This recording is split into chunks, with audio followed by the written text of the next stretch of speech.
Top quality और consistent performance के लिए सिर्फ सिल्वर पंप नाम याद रखना। હવે વાત ગીર સોમનાથની કરીએ। ભારે વરસાદને કારણે હિરણ નદી ગાંડીતુર બની। વેરાવળના ભેરાણા ગામ નજીક નદીનો ભયંકર પ્રવાહ જોવા મળ્યો।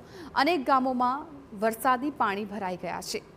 આ દ્રશ્યો ગીર સોમનાથના ભેરાણા ગામ નજીકના છે કે જ્યાં ભયંકર નદીમાં પાણીનો પ્રવાહ છે એ જોવા મળી રહ્યો છે, જેને કારણે અનેક ગામ છે ત્યાં પણ વરસાદી પાણી ભરાઈ ગયા છે। આ દ્રશ્યો જોઈને અંદાજ લગાવી શકાય છે કે અત્યારે ત્યાં સ્થિતિ કઈ પ્રકારની હશે। નદીમાં ધસમસતો આ પાણીનો પ્રવાહ છે અને તેને કારણે આજુબાજુના જે વિસ્તારો છે ત્યાં પણ એલર્ટ રહેવાની અત્યારે ખૂબ જરૂરિયાત ઊભી થઈ ગઈ છે। ગીર સોમનાથમાં અનરાધાર વરસાદથી નદીઓમાં ઘોડાપૂર। તાલાલાના ધણેજ ગામ નજીકથી પસાર થતી આંબાકુઈ નદીમાં ઘોડાપૂર। તાલાલાથી ગળુને જોડતો રસ્તો બંધ થતા અનેક ગામો સાથે સંપર્ક કપાયો।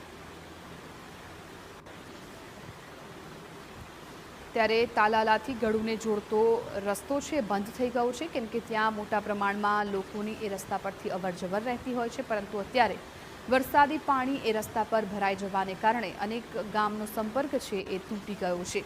લોકો મોટી સંખ્યામાં ત્યાંથી અવરજવર કરતા હોય છે, પરંતુ અત્યારે જે સ્થિતિ ઊભી થઈ છે વરસાદની, તેને કારણે ત્યાંથી ચાલવું પણ જીવને જોખમ બની ગયું છે। તો ગીર સોમનાથમાં ભારે વરસાદને પગલે તંત્ર એલર્ટ છે। જિલ્લા કલેક્ટરે લોકોને સાવચેત રહેવા માટેની સૂચના આપી છે। નદી નાળાના વહેતા પાણીથી દૂર રહેવા માટે લોકોને અપીલ કરી છે। ગીર સોમનાથની જીવાદોરી સમાન બે મહત્વના ડેમ છલકાયા। શિંગોડા અને હિરણ 2 ડેમ છલકાયા છે। નીચાણવાળા વિસ્તારોના લોકોને સલામત સ્થળે જવા માટે તંત્રની સૂચના।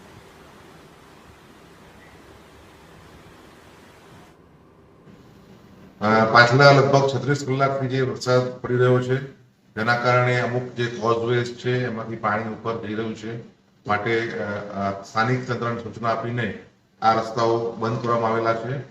મારી આમ જનતાને પણ નમ્ર અપીલ છે કે આપ જ્યારે જતા હો તો જો વોકડા ઉપરનું પાણી જતું હોય રોડ ઉપરથી તો એમાં જવાનું સાહસ નહીં કરવું, કારણ કે એમાં પાણીનો પ્રવાહ ક્યારે વધી જાય તે નક્કી હોતું નથી। માટે આપના જાનની સુરક્ષા, આપના માલની સુરક્ષા ત્યાંથી કરશો એ મારી નમ્ર અપીલ છે।